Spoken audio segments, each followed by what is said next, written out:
I'm Seth Walker, and I'm a rock climber. If you look up on the canyon walls, you might see me and other rock climbers appearing to defy gravity. We're sometimes hard to see since we're so small on these big sandstone walls. But look carefully. You might spot us in a big crack moving up to the rim of the canyon. Zion has some of the most prized climbing terrain in the world. These big wall climbs, as they're known, are not for beginners. We use ropes, harnesses, and other special gear to get up the walls.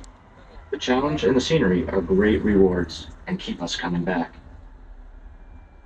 Okay, as we come around this curve right here, look to your left. There's a red ledge kind of in front of the white mountain right about here. That's the top of Angel's Landing. If you look really close, you can usually see some people walking or the chains. Yeah, I can see some people up there kind of by the trees. You guys see them? That's the top of Angel's Landing. So that top of Walter's Wiggles, that's where you're going to. It takes about 3.5 to 4 hours.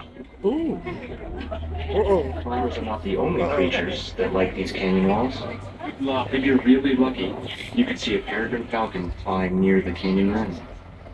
Falcons prefer to nest. Is the name for the wide natural amphitheater created by the river. The name comes from the southern Paiutes, who call their twin creator gods Tabbuz and Sinawaba.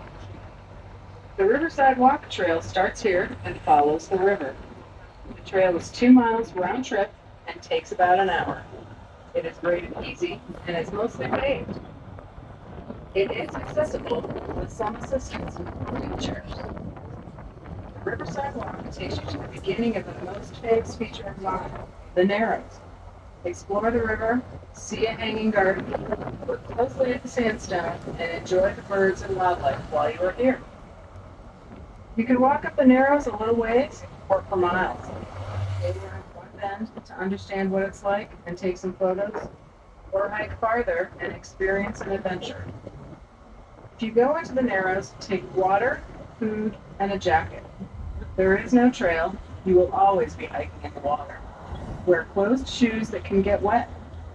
The water is not warm and there's not much sun, so it can be a cold hike, even in summer. Check the weather and the possibility of a flash flood before you go. Rain and thunderstorms upstream can create flash floods, even when there are blue skies overhead. Be very careful and remember that you must take responsibility for your own safety in the Narrows. More information about hiking the Narrows is in the park newspaper.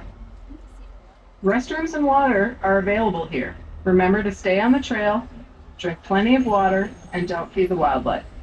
Check the shuttle schedule at this stop or in the park newspaper for the time of the last evening shuttle if you plan to spend the rest of the day here.